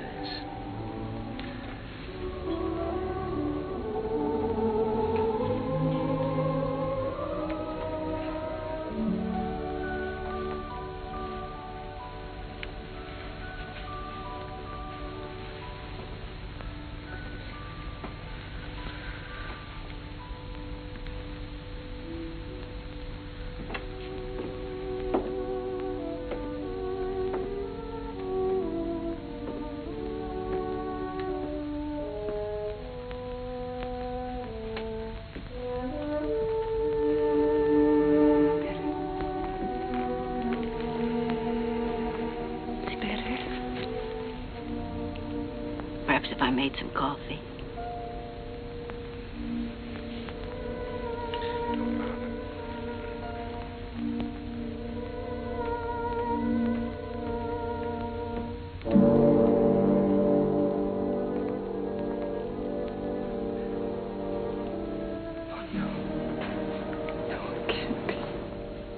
Mr. Kern had hardly closed the door when he...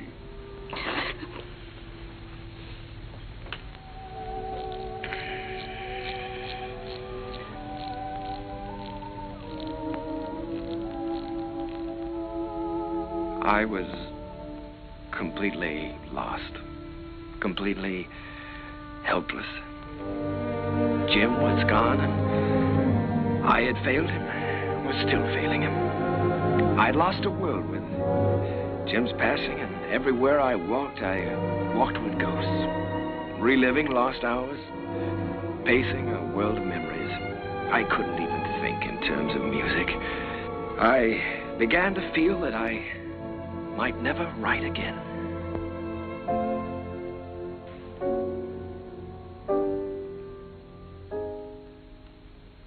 How long has this been going on? For weeks, Oscar. Ever since Jim died. He's a score to write, and he hasn't done one song. Well, that certainly doesn't sound like Jerry. He seems to have completely lost heart. Have you had any word of Sally? No, but he has every friend he ever had in show business looking. Well, don't worry about it. He'll turn up.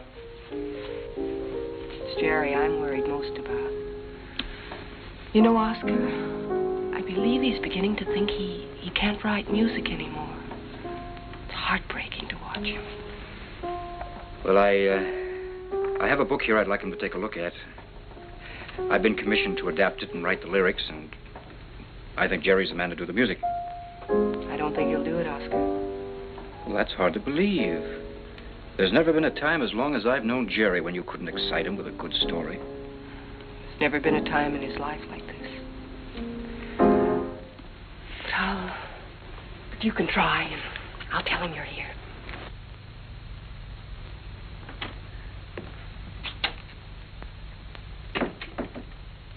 Hello. How's it going, dear? Oh, fine, darling, fine. I was just tinkering a little bit with the melody, but it's going to be all right. Of course it is. Aye, it is raining, isn't it? Jerry, Oscar Hammerstein's here. Oscar? Oh, darling, why didn't you tell me? Oscar, come in. Hello, Jerry. My goodness, it's good to see you. Won't you sit down? Sit down. Thanks, Jerry. Well, what's new? I'll tell you what brought me out here, Jerry. I came across a novel that I think's going to make a great show. Now, if you'll do the music, I'd like to do the book. Oscar, I'd love to. I really would, but, I have so many commitments right now that I don't think it wouldn't be fair to you or anyone concerned. Suppose I leave the book with you and you glance through it when you have time. Oh, it's no use, Oscar. Well, I'll leave it anyhow. See you next week. Won't you stay for dinner? I'd certainly like to, but I have to get back to town. Bye, Eve. I'll see you to the door, Oscar. Bye. Bye.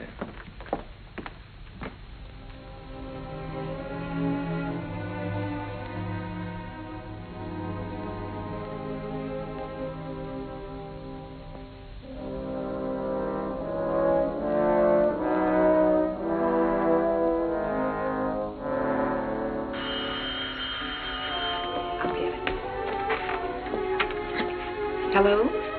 This is Mrs. Kern. Oh, just a moment, Mr. Kelly.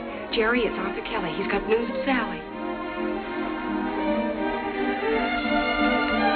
Hello, Arthur. Yeah. Oh, that's wonderful.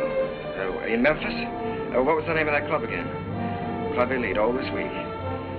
Yes, well, I'll get right on it. Thank you very much, Arthur. Sally is singing at the Club Elite in Memphis all this week. Oh, that's wonderful. Shall I pack a bag for you? Yes, darling, you do that and I'll call and make reservations.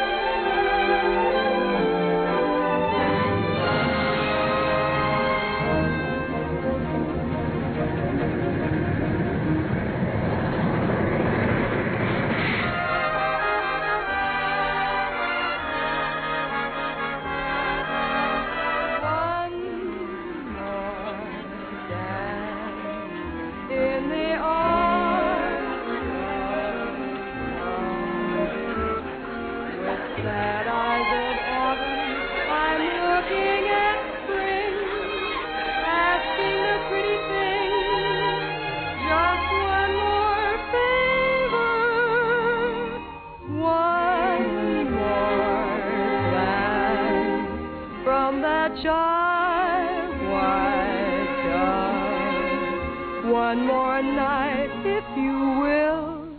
One more flight, one more thrill. One more dance, if you will, with me.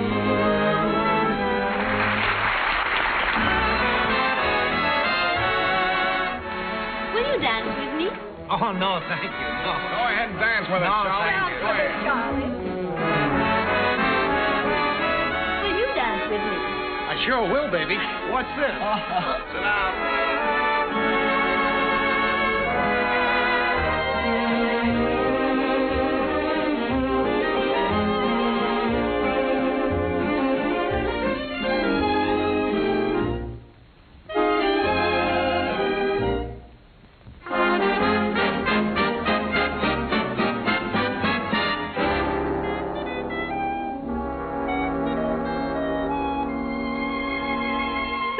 What you're losing by constantly refusing to dance with me. You'd be the idol of France with me, and yet you stand there and shake your foolish head dramatically while I wait here so ecstatically.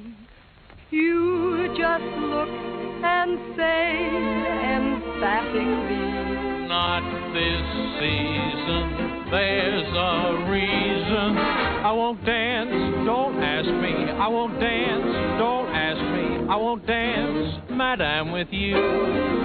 My heart won't let my feet do things they should do.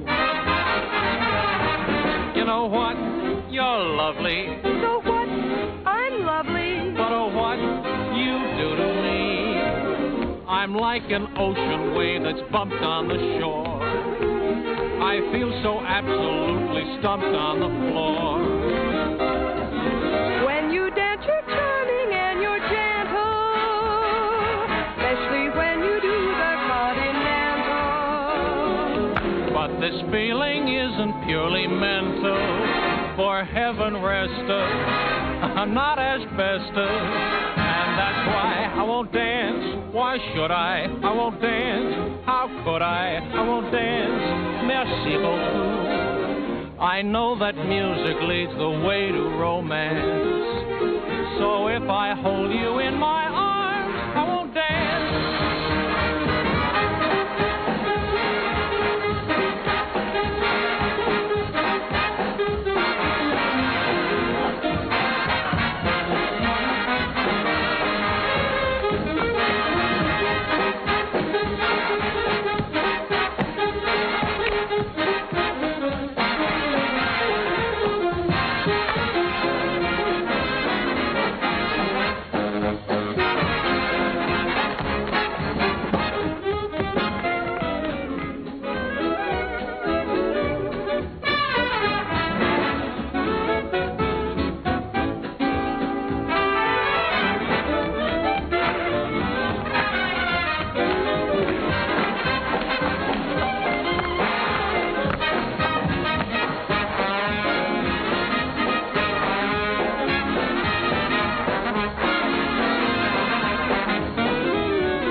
Sally. Uncle Jerry. Oh, Uncle Jerry, I'm so glad to see you. What are you doing here? Well, I was out front watching the show. Did you see what we did to your number? Yes. I bet you like the show. Not at all. As a matter of fact, I liked it. I wish that some of the people who think my music is highbrow could have seen it. I'm so excited, I don't know what to do. You look wonderful, Uncle Jerry. More handsome than ever. How's Aunt Eva? Oh, she's fine. But of course she misses you. Oh, I miss her, too. I miss you both. Is she with you? You haven't told me yet what you're doing here. No, your Aunt Eva's in New York. And I'm here because somebody told me I could find you here. I've been looking for you for a long time now, Sally. Oh, Uncle Jerry, you shouldn't have bothered. I'm all right. Oh, I'm sure you are, but I promised your father I'd look after you. Sally, I want you to come back to New York with me. I can't, Uncle Jerry. I'd like to, but I can't. When I heard about my father, I never realized he was so ill, Uncle Jerry. You know I never would have left him. I know that, Sally. When I heard about him, it was as though someone had forced me to look into the mirror for the first time. I loved him very much, and I knew I'd broken his heart. I was spoiled and selfish, and I knew that I could never have any respect for myself again unless I did what I said I was going to do. So you see, I can't go back right now. I'm making my own way now, and I'm pretty good at it, too. Well, Sally, I just don't like the idea of you being here and all alone. This is just a stepping stone from where I've been to where I hope I'm going. I'm making $50 a week now because management thinks I'm worth $50. If I'm worth more, I'll get more. And if not, I'll have to find it out for myself. And Uncle Jerry, I'm not using anyone. 5 minutes, Miss Hester. Thank you, Jimmy. You understand, don't you, Uncle Jerry? Well, Sally, you know, darling, I'd give anything in the world if you'd let me help you. But I must say that I've never been quite so proud of anyone in my life as I am of you at this moment.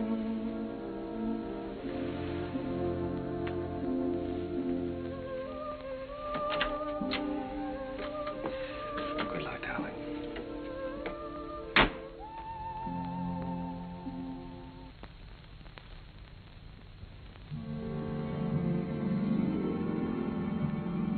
Gradually, I felt the old heartache misting away, and I was at peace.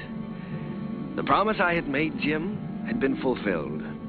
Sally was going to be all right. I walked along the river that night, with a river wind in my face and the taste of it on my lips. And I stood there, listening. A sudden excitement thrilling through me, listening to the song of a river that makes its way right through the heart of America. And the voice of that river was the laughter, the tears, the joys, the sorrows, and the hopes of all America's people.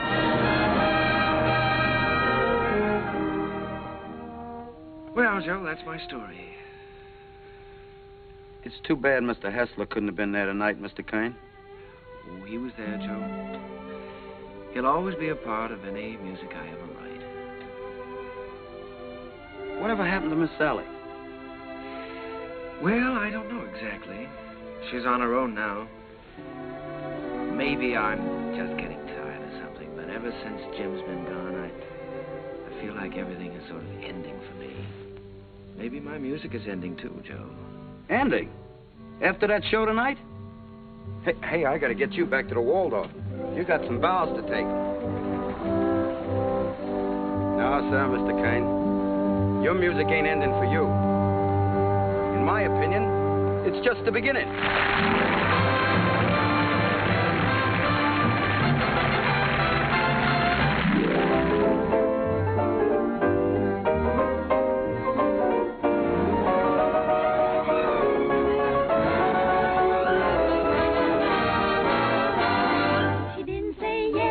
She didn't say no, she didn't say stay, she didn't say go. She wasn't so sure that he'd be good. She wasn't even sure that she'd be good.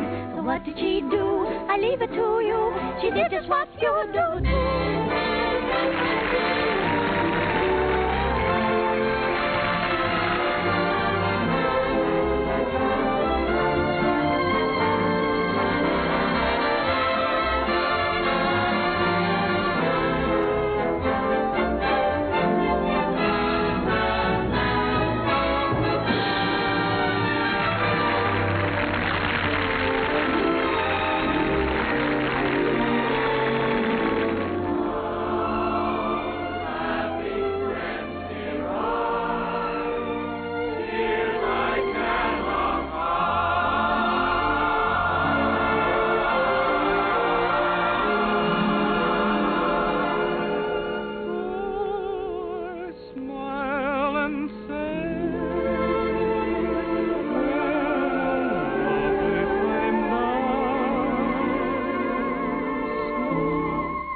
Do sit down, Mr. Kern. Oh, you sure we won't be in the way? Oh, certainly not. Not at all. Well, I can't get over this, Mr. Artide. We certainly don't grow stages like this on Broadway. Darling, look at the size of that orchestra. Well, you have everything in the world to work with here. That's right, Mr. Kern. We've tried to give you the best of everything. Yes, that's so. What was the number you were going to do today? Well, we found an old song of yours that you did first in 1917, called The Land Where Good Songs Go. Oh, I'd almost forgotten about that one. We're using it as a frame for some of your other songs. What star is going to sing this? Well, Mr. Kern, as a matter of fact, we're trying out a newcomer. Oh, a newcomer. This girl did a test for us in New York, and it impressed us, so we flew her out here. She hasn't done much yet, but we have great hopes for her. Quiet! All right, girls. We're ready. Ready for a take. All right, let's try one. Places, please. Okay, Charlie. Hit the lights. Quiet. Okay, roll 'em. Action.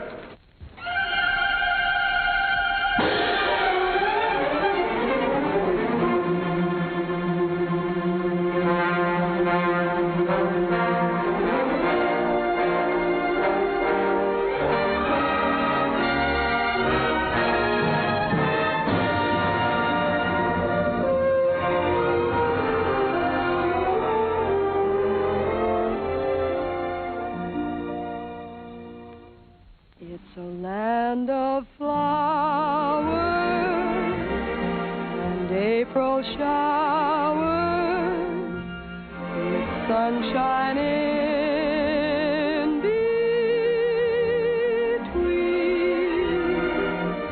with roses glowing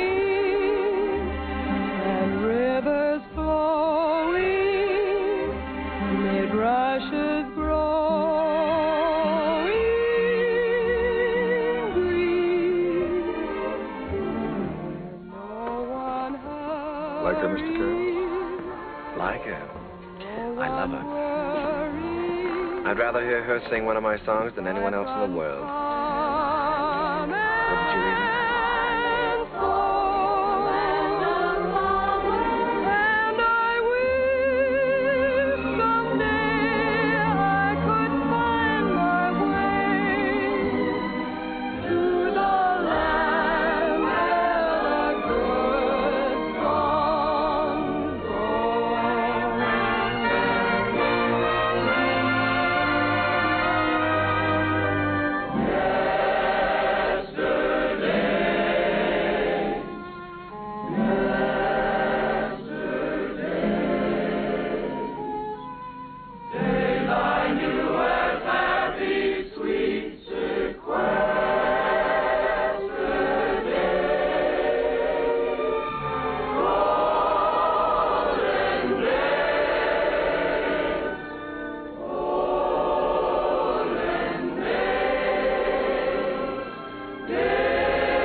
When all the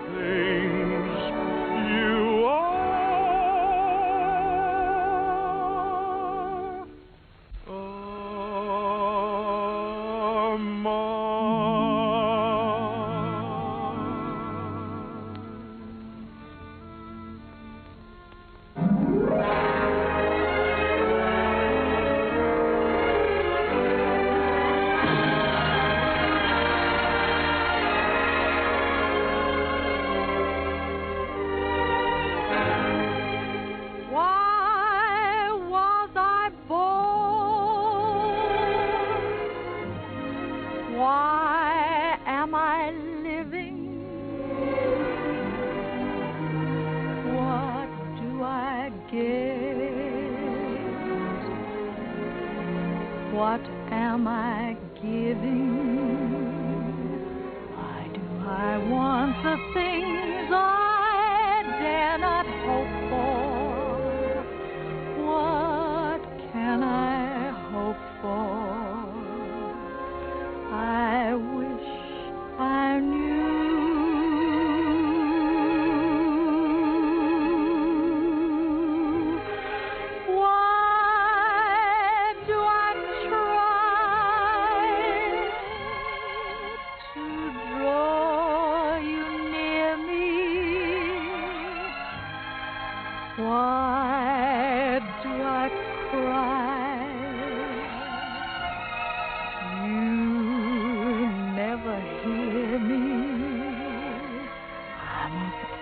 Fool, but what can I do?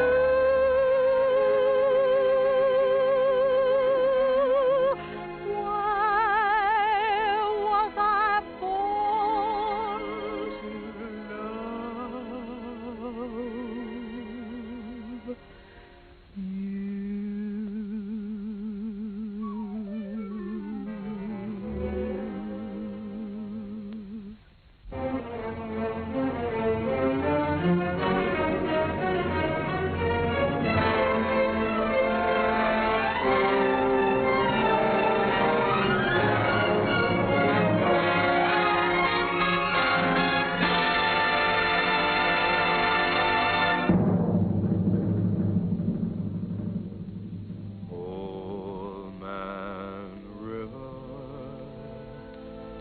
That old man River,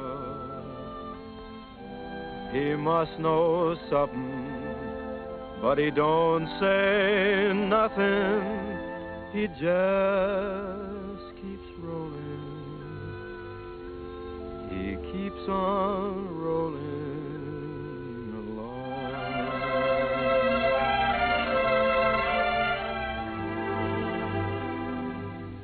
He don't plant taters, and he don't plant cotton, and them what plants 'em is soon forgotten.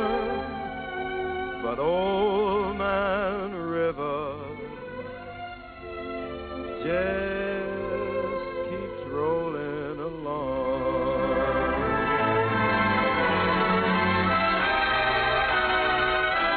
You and me, we sweat and strain, bodies all aching and racked with pain. Tote that bar, lift that bell, you get a little drunk, and you land in jail.